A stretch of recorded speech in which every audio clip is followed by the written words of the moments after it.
na nata sa last possessory action. What is the last possessory action? It is action reivindicatoria or action de reivindication.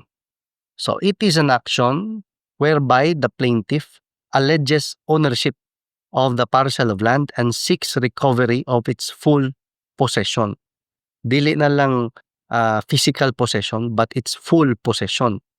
And this case is anchored or based upon the plaintiff's allegation of ownership or the plaintiff's claim of ownership, which is different from action interdictal because that action is based on the prior physical possession. It is not anchored to the plaintiff ownership of the subject real estate. Okay? So thus, the issue involved in and determined through action reivindicatoria is the recovery of possession, is the recovery of ownership of real property. Okay? Imong gipangayo diri is recovery of full possession. And the issue is the recovery of ownership of real property. Kaya imong recovery of full possession is anchored man, nakasumpay na siya dito sa claim of ownership by the plaintiff. The action can be filed when the dispossession lasted for more than 1 year. Okay? Klaro na, this action can be filed. This action, kaning action reivindicatoria, can be filed when the dispossession lasted for more than 1 year. So maskin lampas na ang dispossession for more than 1 year, this action reivindicatoria can still be filed. For purposes of determining the court that has exclusive original jurisdiction. Ato naman yung gistoryahan sa previous video unsa ng exclusive original jurisdiction. Exclusive, there is a distinction between exclusive jurisdiction and concurrent jurisdiction. Original jurisdiction, it is different from appellate jurisdiction. Dire, ang exclusive original jurisdiction over action publicana and action reivindicatoria under Section 33.3, Section 33, Paragraph 3 of Batas Pambansa bilang 129. Di na ko ni-memorize Kabaw lang ko asa ni pagitaon, ako rin ang gibasa. As amended, expressly states the jurisdiction of metropolitan trial courts, municipal trial courts, and municipal circuit trial courts in civil cases, meaning the first level courts. They have exclusive original jurisdiction in all civil actions which involve title to or possession of real property or any interest therein where the assessed value of the property, common din ni friends. Daghan ako makita na ni nga masipyat ba sa complaint, ang gamiton ang market value. Ang gamiton sa ani nga type of cases is assessed value to determine the jurisdictional amount, no, value of the property, assessed value or interest therein does not exceed 20,000 pesos. Karaan na ni nga balaod, lahi na ibalaod ani ron, lahi na ang jurisdictional amount. Or in civil actions in Metro Manila where such assessed value does not exceed 50,000 pesos. Karaan po na nga jurisdictional value. Exclusive of interest, meaning way labot sa ihap ang interest, damages of whatever kind, attorney's fees, litigation expenses, and costs. Meaning, ang assessed value ragyod mo'y basihan. Way labot tong, muna gitawag na exclusive of. Way labot tong interest, damages of whatever kind, attorney's fees, litigation expenses, and costs. Useful din siya samot na og kliyente mo sa abogado because you will be able to help check kung ang imong kaso na file ba sa sakto nga korte. Kay ma-dismiss, kay na-file sa sayop nga korte. Imbis sa municipal circuit trial court or sa first level court, dito sa regional trial court na file or sa regional trial court na file, dapat sa first level court na file. Ma-dismiss man na. Wrong sayop nga court ba? Sayop ang jurisdictional amount kung nagamit. So the determinant, sabot aning ang timailhan or ang gamiton sa pag-determine, no? Sakto ba? Atong binisaya. The determinant is the assessed value of the property subject of the dispute, not the market or actual value thereof. gi-explain gyud diri. Nindot kini friends, samot na kung kliyente ka nya na kay kaso, padung ka mo file og kaso, you can help provide the important information to your lawyer. The assessed value of real property is the fair market value of the real property multiplied by the assessment value. Mo na siyang assessed value.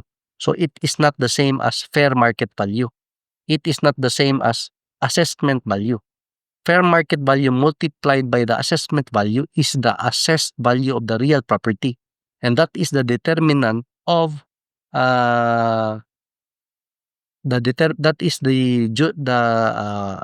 value which is important in determining the jurisdictional amount, no? So it is synonymous to taxable value. In contrast, the fair market value is the price at which property may be sold by a seller who is not compelled to sell and may be bought by a buyer who is not compelled to buy. Mao daw na ang fair market value.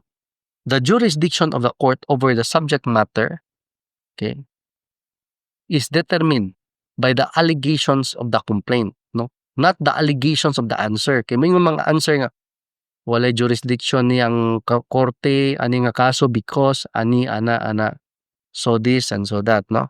So dili ang allegation sa answer ang basis to determine the allegations, the jurisdiction of the court. The jurisdiction of the court over the subject matter is determined by the allegations of the complaint, irrespective of whether or not the plaintiff is entitled to recover upon all or only some of the claims asserted therein, regardless of the entitlement to recover. As a necessary consequence, the jurisdiction of the court cannot be made to depend upon the defenses set up in the answer. No? Kay lisod jud kayo, ma-dismiss imuhang complaint tungod lang sa depensa sa answer nga. Maingon mo insist ba turon nga wala dili man first level court anay jurisdiction, second level court man i-dismiss nila yun kay mo'y depensa sa defendant, dili i-check jud ang allegation sa complaint. As a necessary consequence, the jurisdiction of the court cannot be made to depend upon the defenses set up in the answer or upon the motion to dismiss. Karon wala na yung motion to dismiss, answer jud ka. For otherwise, the matter of jurisdiction will become almost entirely dependent upon the defendant. Sakto.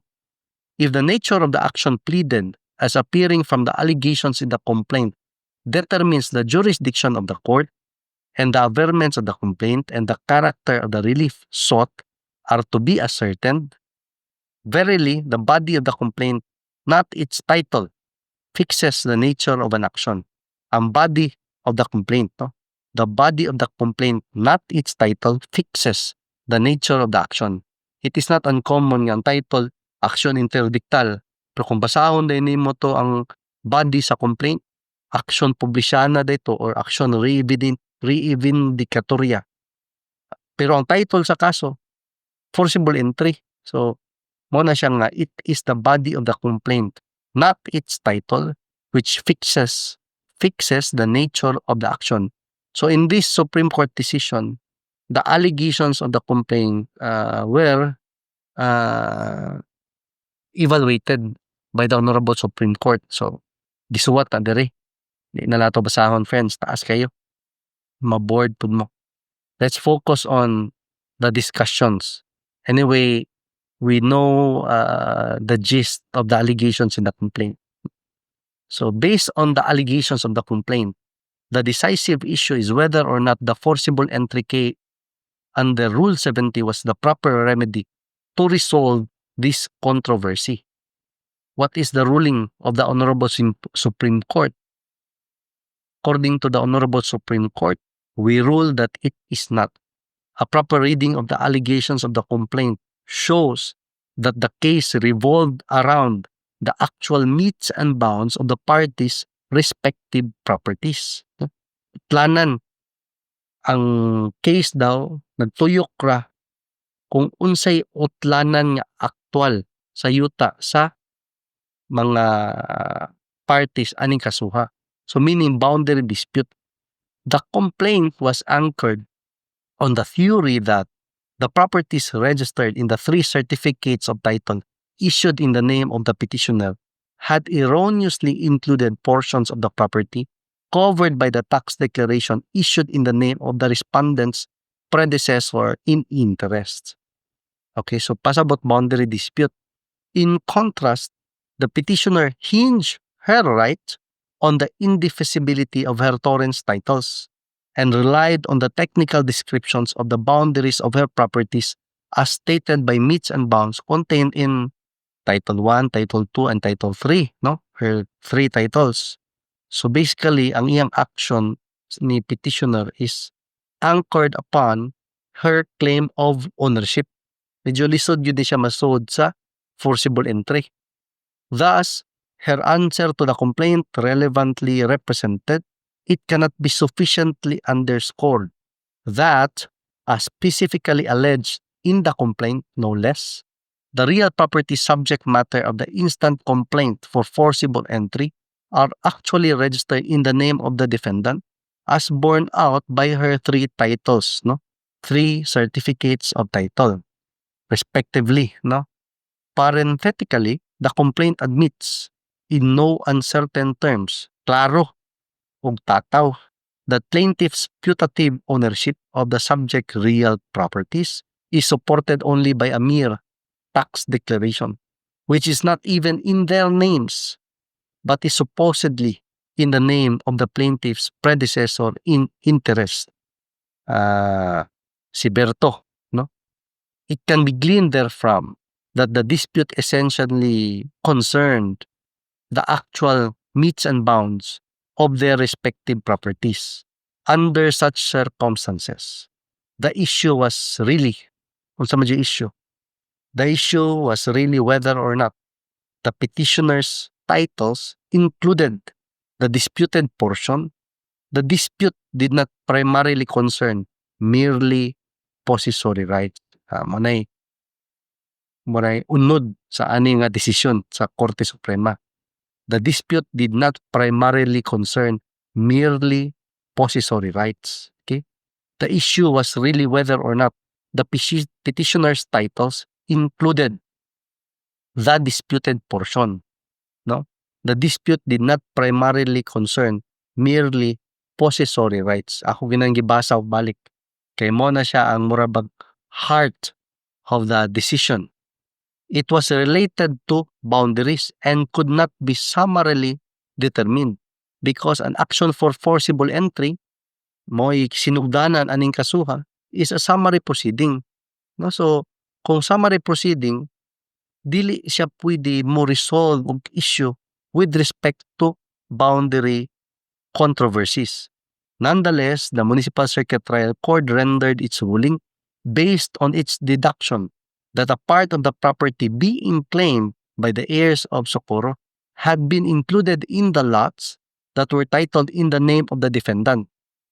It held the first issue raised in the case at bar is whether or not the subject properties covered by the 3 certificates of titles, all in the name of the defendant, have encroached upon or have included the property belonging to the plaintiffs covered under a tax declaration. Okay. Logically, from these set of evidences, it can be deduced that a part of the property being claimed by the heirs of Socorro had been included in the lots that were titled in the name of the defendant. This is because when the technical description over the titles of the defendant were issued, the boundary on the eastern side that should have been in the name of the heirs of Socorro no longer exists, but is now bounded immediately by the road. Nairog na. Hence, plaintiffs have sufficiently established that as predecessors in interest, they have the right to claim and possess such part of the property of the defendant which should still be in the name of the heirs of Socorro, as originally reflected in the previous titles of the medallas. As successor in interest of the medallas, defendant could only acquire the property of the former, ilahang successors in interest, which originally did not include that part of the property of the heirs of Socorro and is now subject of this dispute. Notedly, plaintiffs in this case are not claiming the whole property of the defendant, but only that portion which should still belong to their predecessor in interest and is now covered by the titles in the name of the defendant. The foregoing ruling was plain error. What the Municipal Circuit Trial Court should have quickly seen was that the dispute did not concern mere possession of the area in litis. Mere possession of the area nga gikaso, no? Subject of the case, but the supposed encroachment by the petitioner on the portion of the respondents. So encroachment or sa tawag na to, boundary dispute.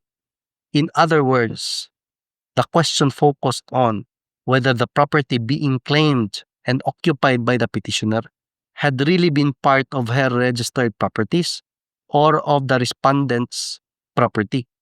The proper resolution of such dispute in favor of the respondents could be had only after a hearing in which the trial court was enabled through preponderant proof showing that, indeed, the disputed area was not within the metes and bounds appearing and stated in the transfer certificates of title of the petitioner. So full-blown trial ra gyud, dili sa summary proceeding. We reiterate that a boundary dispute cannot be settled summarily. Dito ra gyud sa full-blown trial, not in a summary civil action, no? Not in a summary proceeding. It cannot be settled summarily through the action for forcible entry covered by Rule 70 of the Rules of Court.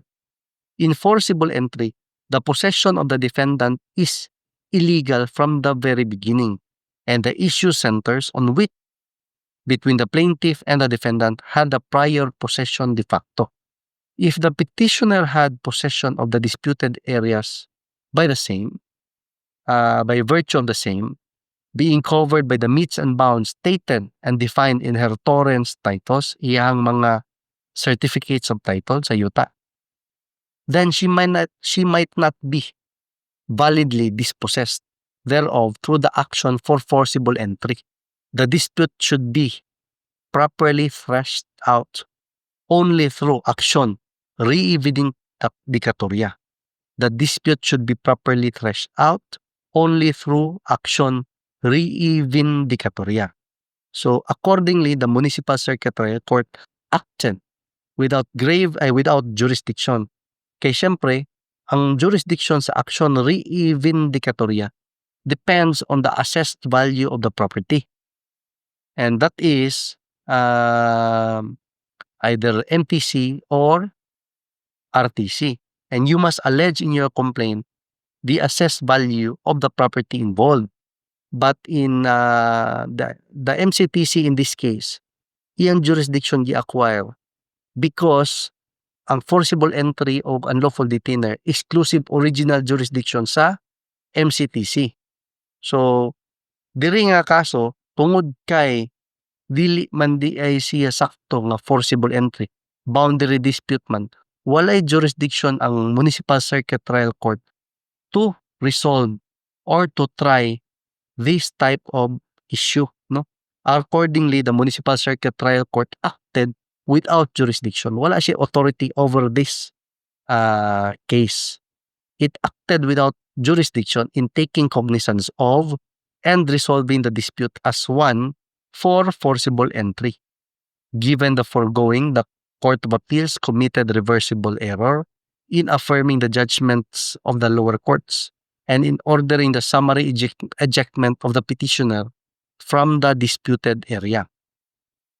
Considering that the remedy availed of by the respondents as the plaintiffs was improper, the court need not discuss and settle the other issues raised by the petitioner. So atong mga certificate of non-forum shopping, the fact that ang isa sa mga parties ga forum shopping, so di na daw to need i-discuss sa Honorable Supreme Court because the remedy availed of by the respondents as the plaintiffs was improper. Sayop.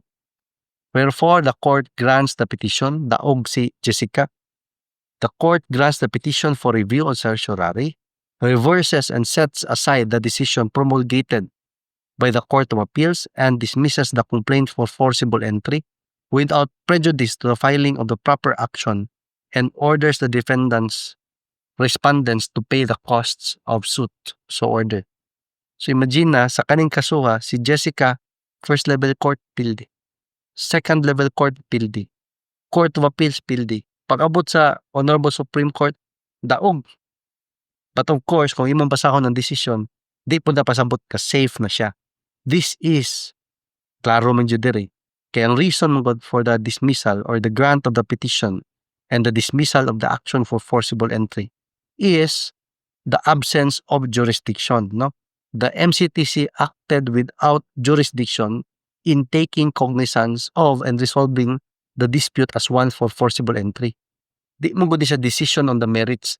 This is a kurang wala gid ma-resolve ang issue kinsay tag-iya, wala sad ma-resolve who has a better right to possession. Kay wala may jurisdiction ang Municipal Circuit Court in this boundary dispute. So kana siya kung wala jurisdiction, pwede ma-refile ang kaso.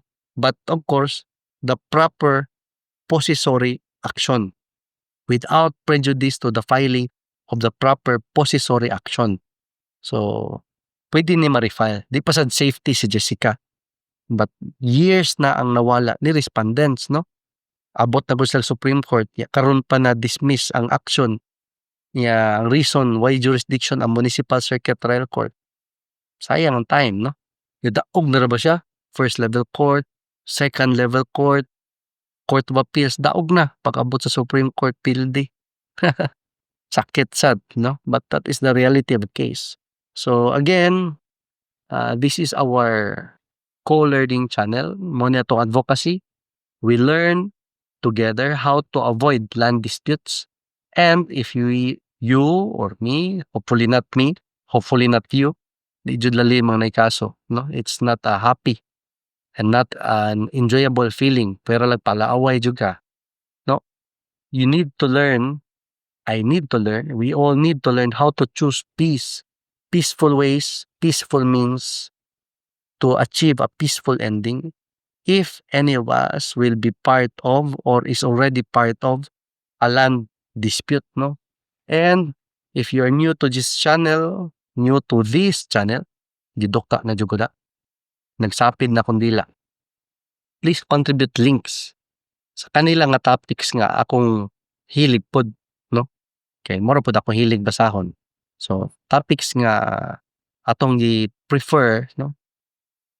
Share mo links 2025 basig na yung mga landmark Supreme Court decisions, kay mga nindot nga decisions sa Supreme Court ba nga bag-o wa ko kita pa, sendi ko link kay atong basahon. Kaya yan ako i-try o record ang video ana nga kaso, ha? So I see you sa next video. I think for this case manani. So see you next time.